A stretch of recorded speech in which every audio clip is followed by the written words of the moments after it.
And we're back with Dr. Stephen Klineberg, who's just talking to us a little bit about his upcoming book and all the work he's done over the 37 years tracking population, demographics, and so much more information through his Houston area survey. Well, let's talk a little bit about you. I know you like to focus on your work and being the professor that you are at Rice University, but there is a Stephen Klineberg at home with the family, and I know you're getting ready to go off with the children. As you were growing up, did you think you'd become a professor? Or what did you think you'd become? My father was a professor, a distinguished professor of psychology at Columbia University. Okay, yes. So I sort of knew that lifestyle. Yeah. It sort of seemed like a nice, not a bad way to live a life. And then I was planning to become a psychiatrist and be a doctor.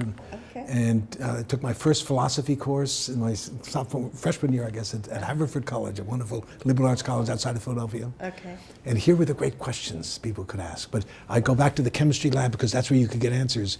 And then my first psychology course was people asking the questions of the humanities and using the methods of the sciences. So I said, that's what I want to do. That's what I want. And here you are now. How did you go from East Coast to the lovely and significant Houston, Texas? Home was somewhere between Philadelphia and Boston. I figured that's where I was going to be. And then I got this wonderful offer from Rice University.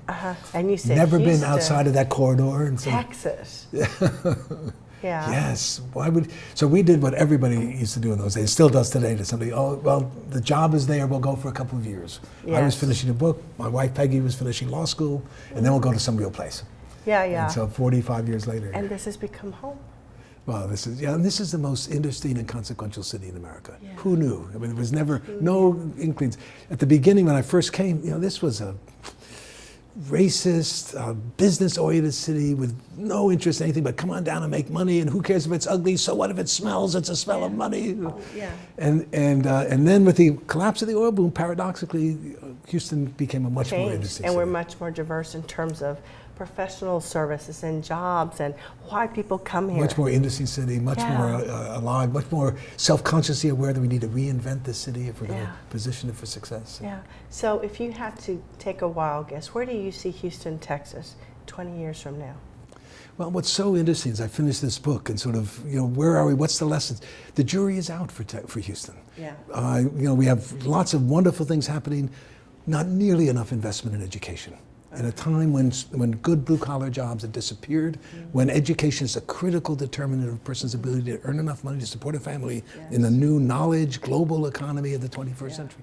So, and we never paid attention to education in Houston or Texas because you didn't need education to make money. You made money by land, cotton, timber, cattle, oil.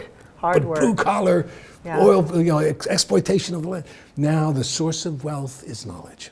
No longer is the basis of wealth natural resources, it's human resources. And so we need to make those investments. And we're doing better than we were, but not enough yet, I think, in terms of being clear where we're going to be in 20 years. Well, I think most Houstonians would agree that if we have a focus on something, Houston can get it right. And I do believe that given the circumstances around HISD, the focus of our mayor and many other business leaders, the chamber being among them, understand a strong Houston means a strong school system. And everybody's willing to roll up their sleeves. So we're going to have faith. We'll see. We'll see. but it's a tough one. It's hard to vote against Houston. It is. So when you're not doing all of this Stephen Klineberg speaking and everybody's waiting for you to come out with your survey and promote your book, do you ever just have fun? And if you do, what do you like to do? You go to the movies, you play tennis, you play golf, you read, you look at other professors and see what they're coming up with. What do you do for fun? I do some reading that's non-sociological. Okay. So tell me something you enjoy reading. Mad Magazine. I knew it. Modern novels and just sort of, the whole human experience. That's neat. And the realization that, I live in a world of data and numbers, but there are stories out there. There are human experiences, and the two have to come together to be successful. So your contributions to Houston are many, and you've been doing this 37 years. Well, it was pure, I get unfairly credited with having planned to do this, right? This is a one-time survey. But it doesn't matter whether you planned it or not. The truth is, the facts are the facts. You've done this for 37 years. And no other city has been tracked in this way. And that's the point. So putting all of that on the table, what is your legacy? What do you hope will be your legacy? Well, it's hard to tell, right? We don't know, but I think it's already been a kind of a an opportunity to use objective data to show people how we're changing and what we're doing. And I always tell people, don't blame me, I just ask the questions. Right. Here are the answers. Don't blame the messenger, right? And somebody once said to me, what these surveys have done is to show us that we are better than we thought we were. And there's a lot of truth in that. When you ask people in the privacy of their homes, how do you see the world?